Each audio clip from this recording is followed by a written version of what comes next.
Hello, welcome to the France 24 interview. I'm Douglas Herbert. Does Donald Trump have a foreign policy? And if so, does anyone in his own administration know what it is?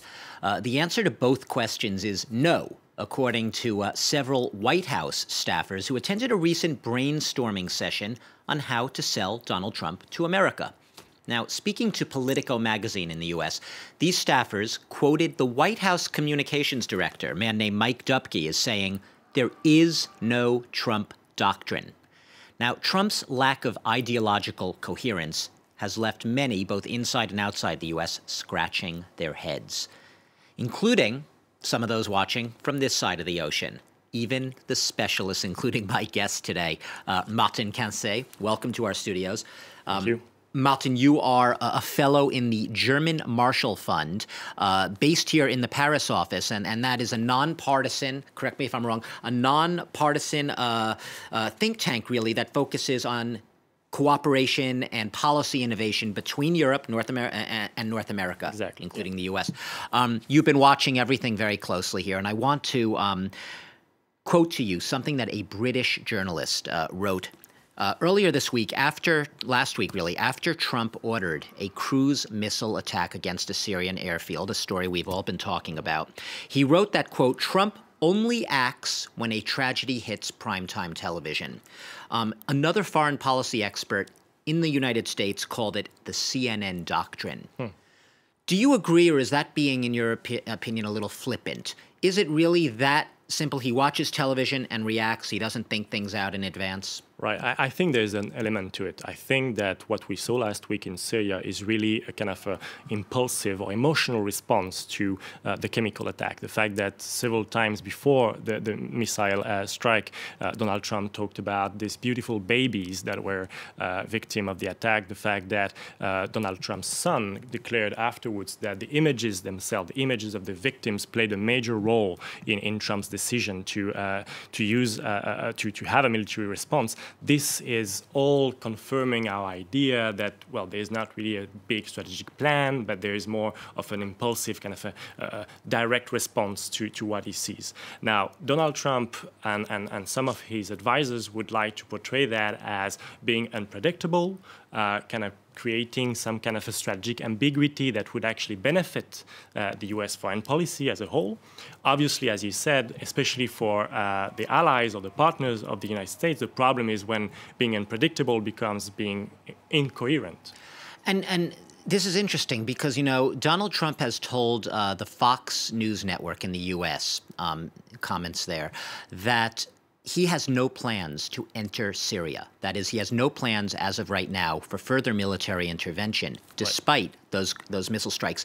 He says that, but some people would say, can he even avoid it at this point? He's in right now, is he not? Can he avoid further intervention? Well, I think we need to look not only at last week, but over the last, let's say, 15 days. We've heard 5 or 6 different Syrian policies from U.S. officials.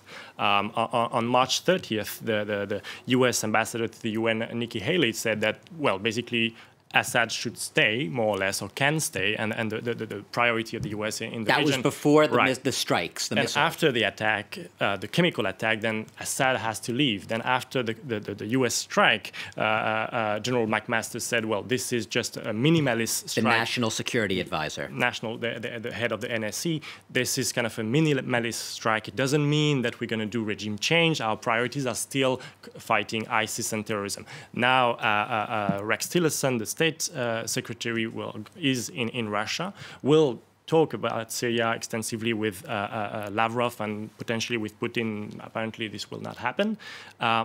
We don't know because every single day there's a different statement, there's a different declaration from a top U.S. official over what they should do in Syria. My feeling, though, is that both McMaster and the Defense Secretary, James Mattis, have been quite consistent in saying the missile strike on Syria, the U.S. strike on Syria, was a matter of fighting or responding to the chemical attack. This is not a strategic change in the way we approach the Syrian conflict. And they've said that. They said the basic posture, as they say, remains the same. Now, Martin, you're a specialist in security and defense issues. You follow those closely. who you were naming some names before, and I'm actually very curious for myself about this. Who do you follow? Who do you look to most closely right now in the Trump administration when you want to really get a sign of what are they really thinking? Where is the policy headed? Yeah. Well, who do you listen to? That's the big question. Who is actually listened to? I think it's fair to say that his close family really plays a role.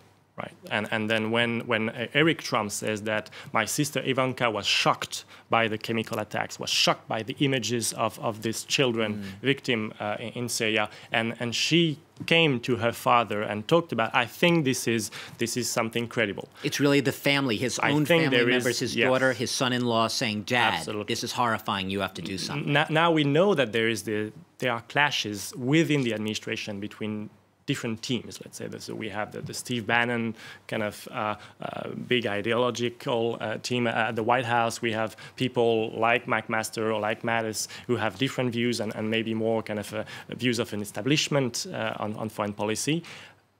I don't think we should draw too many conclusions at this point. Last week, Steve Bannon was revoked from his permanent seat at the National Security. How much do you make of that? How important is that? At this point, I wouldn't draw any conclusion. I would be very cautious. I think this is too easy now to say, okay, well, in this internal fight, this team has won. No, we don't know that, and for sure that also Donald Trump himself may see this internal feud as something he can benefit from. So I'm not sure he really wants even to resolve everything inside the administration. What about Russia?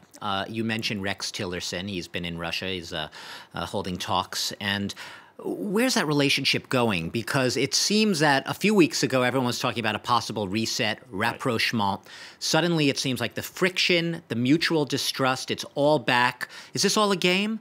Or is this a real, did Donald Trump just do a U-turn? What's going on here?